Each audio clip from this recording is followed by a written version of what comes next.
Hi everyone. In this video, we'll discuss about the three-dimensional coordinate geometry. Three dimension means most aware about the x-axis and y-axis. See, in earlier classes, you might have studied about how to draw a number line. हमें बताया गया था बचपन में कि number line ऐसे बनाते हैं. उसके बाद हम इसके अंदर generally used to put 0, then 1, then 2, and similarly जब हमने सीखा नेचुरल नंबर डालना तो हमने 1 2 3 डाला. जब हमने सीखा होल नंबर डालना तो हमने 0 डाला. तो हमने सीखा इंटीजर्स डालने हैं तो -1 -2 -3 पुट किया. Then we learn about the no decimal points. हमने पॉइंट्स डालना शुरू कर दिया 1.1 1.2 इनके बीच में. This we all did in the previous classes, right? So तो इस तरह का इंटीजर हो गया, उसके हम रेशनल नंबर पुट अप करने लगा थी जब तक नंबर लाइन पे काम चल रहा था. देन जब उसके आगे हम बात करें, जब हम थोड़ा से बड़े हुए क्लासेस में गए तो हमें बताया गया कि जब नंबर लाइन थी हम उसको बाय डिफॉल्ट हमने बोलना शुरू कर दिया था this is the X axis. और हमने क्या कहा, एक परपेंडिकुलर लाइन ड्रॉ करी जीरो के से और उसको हमने बोलने लग गए origin. And this is called the Y axis. ठीक है, ऐसा कुछ हुआ था. Then this is called the origin. अब हमारे पास कोऑर्डिनेट एक प्लेन में लग गया, एक प्लेन बन गया जिसके अंदर एक्स एक्सिस है और वाई एक्सिस है, राइट? और हमें पॉइंट्स तो लग गए, हमें यहाँ मार्क करने लगे, हमें बोलने लगे 1 2 एंड 3 सो ऑन. एंड जो नीचे आते थे -1 -2 and we starting marking the points now.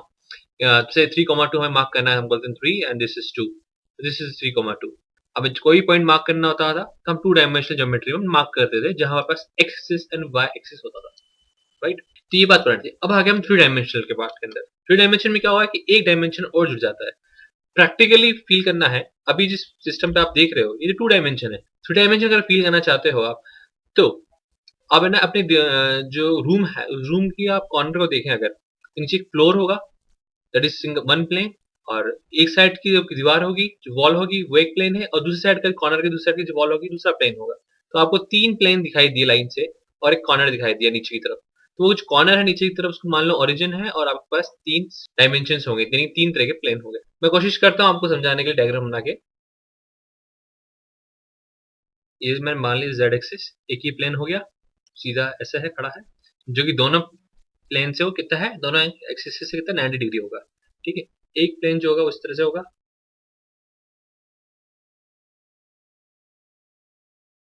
जैसे कि मैंने बताया था कि दीवार का कॉर्नर देखो उससे आपको पता चल जाएगा तीन डायमेंशन. सो मैंने जब दीवार का कॉर्नर देखा तो मैं तीन डायमेंशन मिले. एक जो वॉल है इस तरह से यहाँ पे हो गई, ठीक है. एक वॉल आपको इधर की तरफ दिखाई देगी इस तरह से, और एक वॉल नीचे की तरफ. राइट, जी कॉर्नर मैंने अपने रूम कॉर्नर देखा. ये जो हो गया इसको हम बोलते हैं एक्सिस. ऊपर गया वाई एक्सिस, जो आपकी तरफ आ रहा है वो हो गया जेड, राइट? और इसको हम बोलते हैं ओरिजिन. कुछ कुछ कॉर्नर बनाने की मैंने कोशिश करी, आई होप आपको समझ में आ रहा होगा.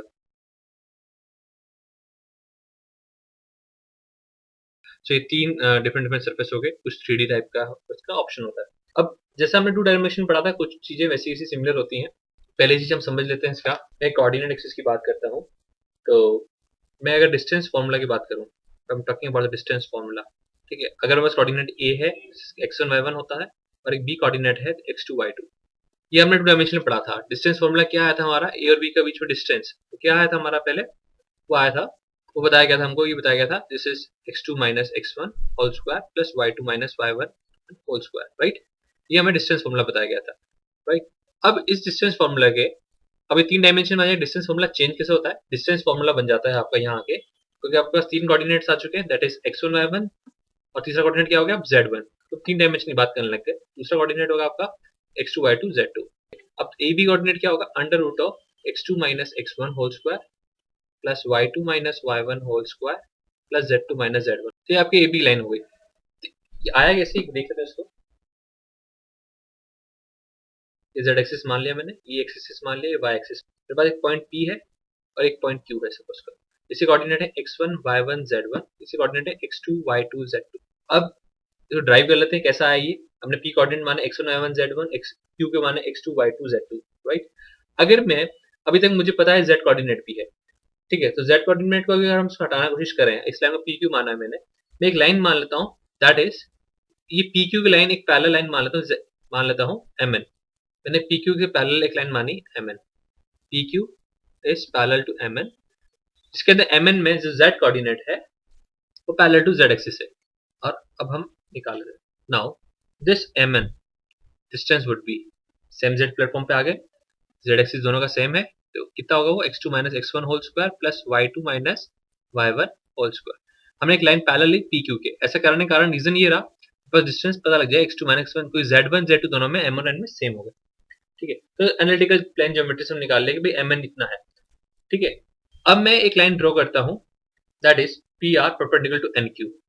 इस लाइन की परपेंडिकुलर लाइन ड्रॉ करी मैंने। ठीक है, ये परपेंडिकुलर लाइन, ताकि PR मैंने ड्रॉ करी परपेंडिकुलर टू MN डिस्टेंस निकालने के लिए। अब जो ये लाइन थी, इसमें जो डिस्टेंस था QR वो कितना हो गया QR डिस्टेंस हो गया हमारा NQ minus NR, right. NQ minus NR को लाइन पैरेलल, डिस्टेंस क्या रहेगा Z2 माइनस Z1। अब हमें PQ डिस्टेंस निकालना है। PQ डिस्टेंस कितना होगा, PQ square is equals to PR square plus RQ square, right, which is equal to MN square plus RQ square, क्योंकि PQR और MN बराबर है। तो सिर्फ MN स्क्वायर हमें लिखता हूँ आपस में, तो होता है x2 माइनस x1 स्क्वायर, अभी कैलकुलेट किया था, और y2 माइनस y1 स्क्वायर, और RQ स्क्वायर लिखता हूँ तो वो कितना हो गया z2 minus z1 square. Hence PQ की वैल्यू हमारे पास क्या आ गई, PQ is mod PQ is under root of x2 minus, मैंने मॉड लगाने की नहीं कि डिस्टेंस से पॉजिटिव माना जाएगा। इस तरह से हमारे पास ये डिस्टेंस फॉर्मूला आ गया।